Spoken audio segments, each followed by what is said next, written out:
Hello, Spinner94 here, today bringing you another Pokemon team battle. It's me and Pokemon Master versus Grayson and Murray, and I must admit, today we have definitely a star player that is definitely a strong one anyway, but I must admit, I didn't expect this moveset, yet it's such a simple moveset, but such a deadly design, it actually really does put in work. So anyway, Yanta, I don't know how, Bacon Bird here, is going to start up, and Sceptile is going to also lead. So, I'm not too sure what's going to happen here. Obviously, we can't communicate too much, because this is through a stream, so we can't exactly give our, moves away and all that, so obviously I'm expecting a fake out because this is a Mega Lopunny and I'm just going to try and set up a substitute, but at the minute I'm not too sure how much health I'm going to give up. Obviously Mantine, definitely the slowest thing on this field. I'm just wondering how much damage I'm going to end up taking. So I'm not too worried about the set target, it's not going to be able to do any lightning moves or anything like that, but yeah, I must admit, I don't know yet legendary movesets really well. I don't play a lot of Ubers, so Frenzy Plant is going to hit Mantine, that's going to do a ton of health, that's going to do just nearly half. And by the time I set up that substitute, I've had to use 3/4 of my health to get the substitute up.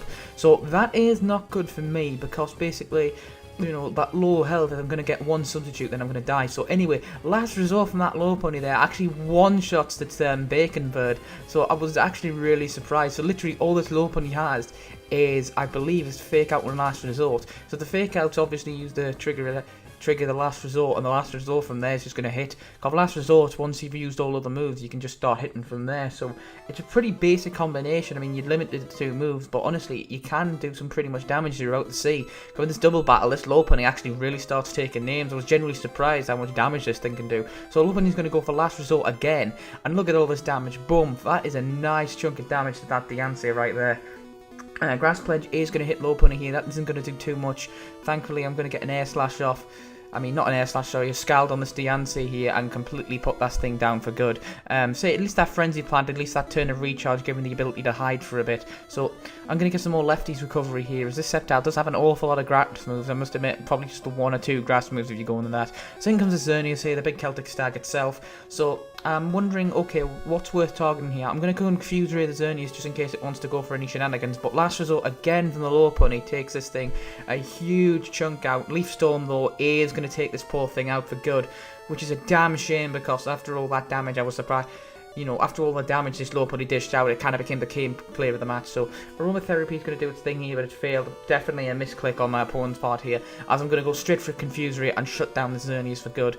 So, well, not for good, but at least 50-50 chance. I'd rather it hitting himself in the face than hitting me. So, a bit more Lefties recovery here, as obviously my partner here is going to have to bring in his Jolteon here. So Jolteon's going to bring in here, and I'm wondering what Pokemon Master's planning here. So Thunderbolt, bit of a misplay, goes straight onto Cool Grass here. Cool Grass is going to absorb out of the Lightning Rod and a +1 Sceptile, especially a Mega One's nothing to scoff at. And good job that Leaf Storm missed, or it would have wrecked whatever it wanted to, as Moonblast is going to do its thing. The breaks of the confusion, hits Jolteon, and one shot to cover the critical hit. Jolteon may have been able to live that other hand depending on the set of the Xerneas, but either way. So Air Slash is going to connect with the Sceptile here. Sceptile does go down, good, thank God for that. This weird grass looking gecko thing is absolutely destroyed. So obviously the Celtic Stag's on the other side of the field. I'm not too happy about it. Obviously pristine there, but I do have the Confusory on it, so I know, 50-50 chance of it killing itself at this rate. So Seaking's going to come in, do its thing.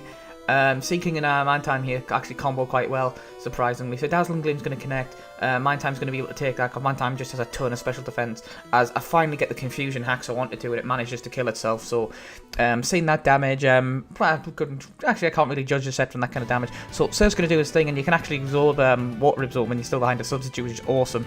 So it's just basically there for health recovery, as Mantime's going to dish out a Scald and hope to get the bird on this Espeon, which does absolutely nothing here. So unfortunately we can't dish out a lot of damage at this combo, but we're actually surprisingly hard to kill behind the substitute and the the surfing. So Signal Beam is going to connect with this Espeon here. That's going to do a nice little chunk.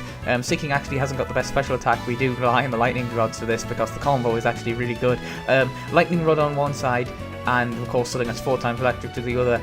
Basically people used to do it with Gyarados and Raichu, and do like a support Raichu set, but we found this set actually works quite well as well. So we're going to go, Surf's going to do its thing again, and we're going to go straight for a Scald again to try and finish off this Espeon. So Surf connects here, and finally this thing is dead. Thank God for that, because Espeons can be a beast. We just thank God this set didn't start Calm Minding, or we would have been panicking at this point. So In comes the Slappy here, or Minchow, whatever it's called. You know, I think pretty much all these get named Slappy. So it's going to bounce. Luckily, I do predict that. Grayson is one of the few people that actually uses bounce on the Minchow set. And luckily, I know that, so I'm able to set up Substitute here. So unfortunately, Sinking's not going to be able to do too much. But thankfully, as soon as this Slappy lands here, we're going to be able to do some great damage to it. So bounce is going to connect. It's going to do a nice little chunk to the Substitute here. Substitute's going to fade. Obviously, good special defense, not the best physical defense. Surf's going to do its thing here, obviously hit, do quite a little chunk, and I'm going to go for an air slash, and that is going to round up the game. So thank you all for watching, thank you all for watching, and thank you very much. I hope you all have a good Sunday. That's not the way to do an outro, my god, stuttering like hell there.